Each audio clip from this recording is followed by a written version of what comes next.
Where history began, history today is made anew, in lands at once timeless and changing, fabled and mysterious, yet as sharply real as a headline, the lands of the Middle East.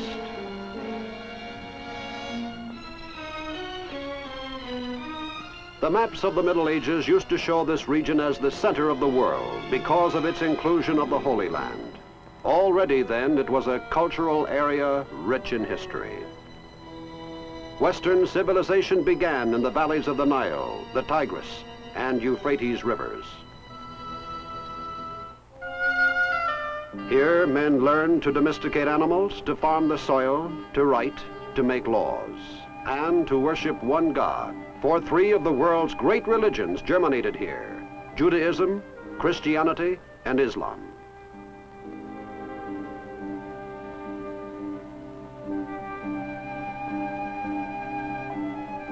Through 5,000 years of conflict, kingdoms and empires rose and fell. And the monuments of their lost glory and faded power are left as the marks of an historical legacy to enrich the landscape. And now today, once again, there is a stirring here, and world attention focuses once more on this region of the globe. Our own nation takes a deep interest in the countries covered in this report, including Israel, Egypt, Syria, Jordan, Lebanon, Saudi Arabia, Kuwait, Iraq, Oman, and Aden. This has been abundantly clear ever since the American Doctrine of 1957 held out the assurance of U.S. military assistance when requested to any Middle Eastern country threatened by aggression from the forces of communism. Under its terms, United States forces in 1958 responded to an urgent appeal for help from Lebanon.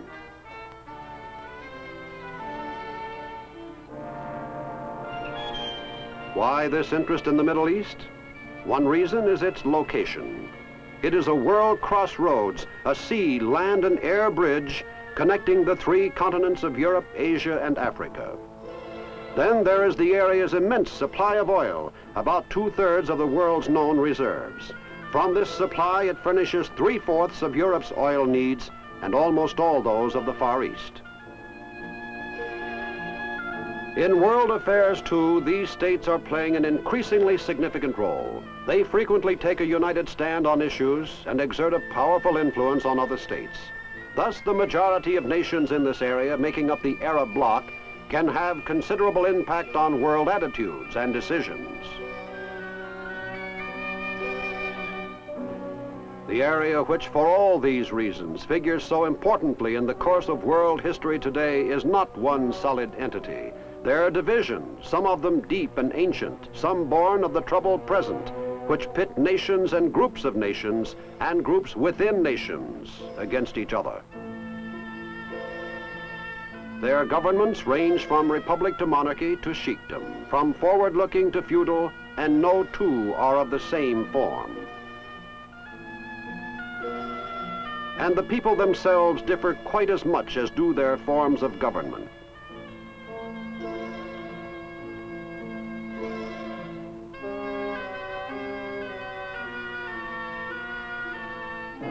The most explosive issue of all is the existence of the State of Israel. Israel was born amid turbulence and bloodshed.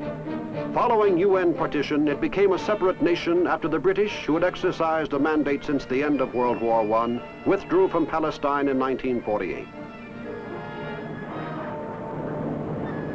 It was immediately attacked by its neighboring Arab states, who resented the new nation and considered its creation to be illegal.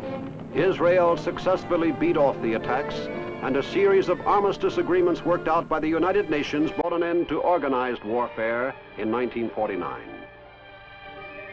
Since then, Israel has worked at fever pitch and with a tough and pioneering spirit to make a self-sufficient nation within its borders.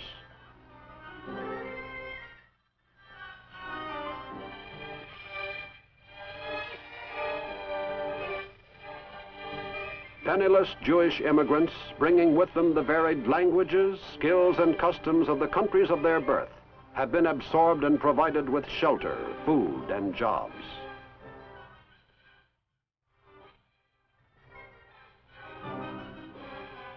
Barren and eroding land has been cultivated. Determined efforts in irrigation and specialized projects with cattle have promoted an agricultural program which today produces a plentiful supply of basic food.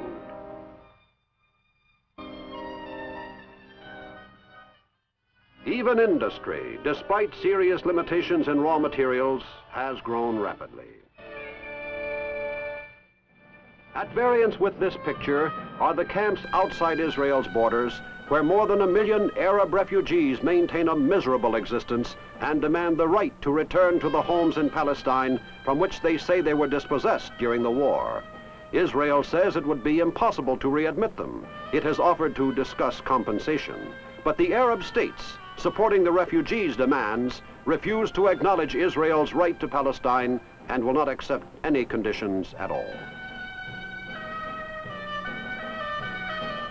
The result is stalemate in terms of human wretchedness, and the plight of those people symbolizes not only the divisiveness which scars the Middle East, but also, strangely enough, its opposite.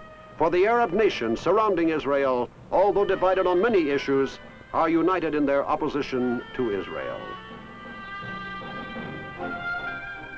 Not only their opposition to Israel, but other factors too, provide a unity which binds together most of the Arab lands of the Middle East. For the Arabs of every country share a common culture which spills across the borders of nations and is apparent throughout the Arab world. From the architecture of its buildings to the customs of its daily life.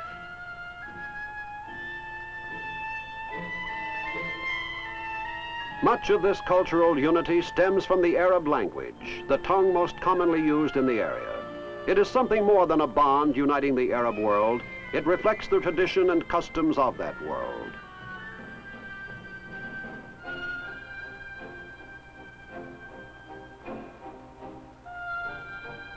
An Arab speaking Arabic, wherever he may be, speaks on the basis of judgments and assumptions and values shared by all other Arabs.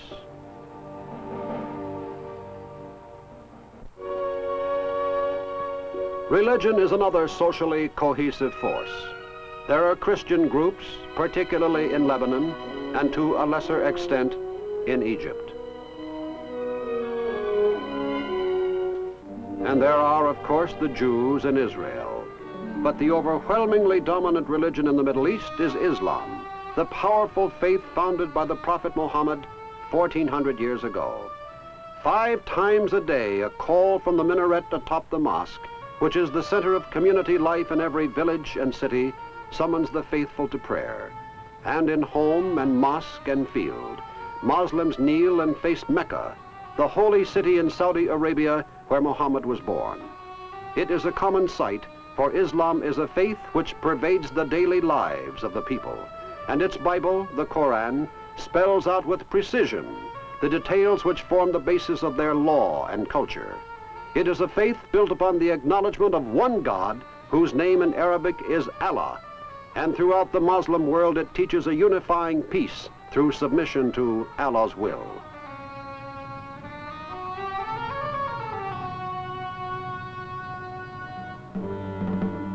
Even its physical appearance gives a unity to the Middle East. Most of the Middle East is a desert, an extension of that great dry world which extends from the Sahara Desert in the west to the Gobi Desert in Central Asia. The sun burns down unremittingly with a searing heat through most of the year. Water is scarce. Annual rainfall throughout the area is less than 10 inches. High winds bring frequent sandstorms so severe that they block vision. The land and climate dictate the most severe of the region's problems. The inhospitable desert is uninhabitable except for nomadic tribesmen who camp around the infrequent oases, wherever their camels and flocks of sheep and goats can graze.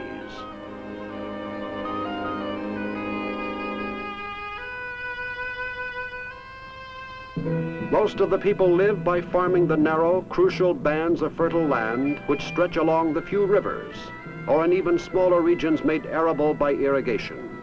And most of these farmers are sharecroppers, heavily indebted to the wealthy landlords who own the good land, tilling the reluctant earth with methods unchanged in 1,000 years or more.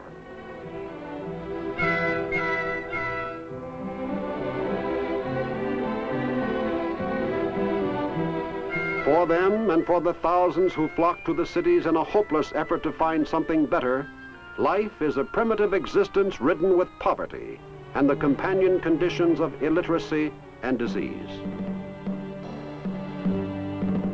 But if poverty is a common condition of the Arab world, so too is the yearning to change this condition, to break out of the prison of the past and reach for the promise of a better life. The urge toward change is not peculiar to the Middle East. The 20th century has heard its challenging cry around the globe, but nowhere more insistently than in this part of the world. The manifestations of change are everywhere.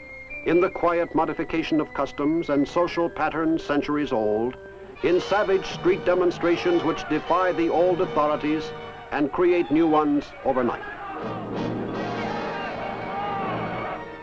And most important of all, in the application of new methods to ancient problems.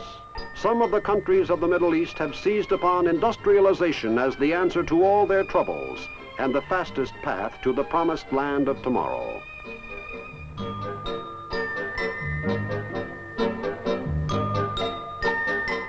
In the countryside, land reforms and introduction of better farming methods are in many places combining to improve the lot of the farmer and increase his output.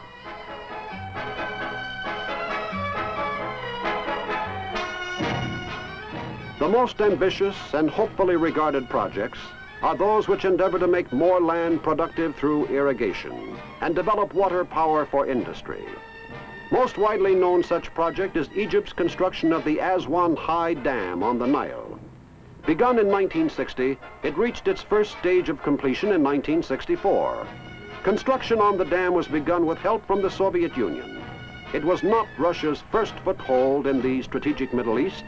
Egypt's President Nasser had provided that several years earlier by turning to the USSR for military assistance and equipment. And neither was it the last. The influence of the communist world has been widely felt.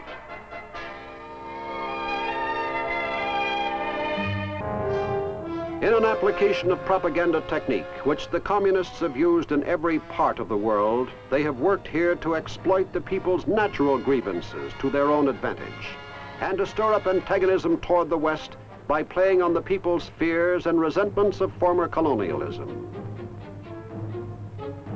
However dead colonialism may be in actuality, the fears and resentments of it are real and are still alive in the national memories of those who have experienced it.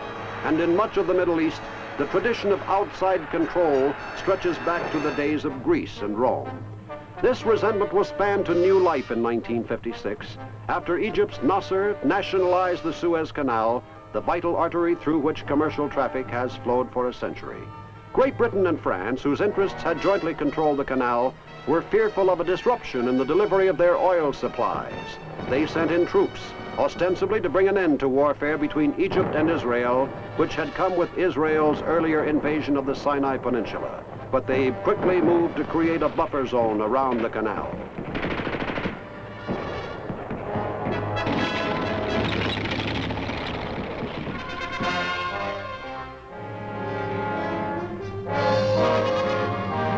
Withdrawal of these forces was finally achieved, but a residue was left behind of new bitterness toward Western policies in the Middle East.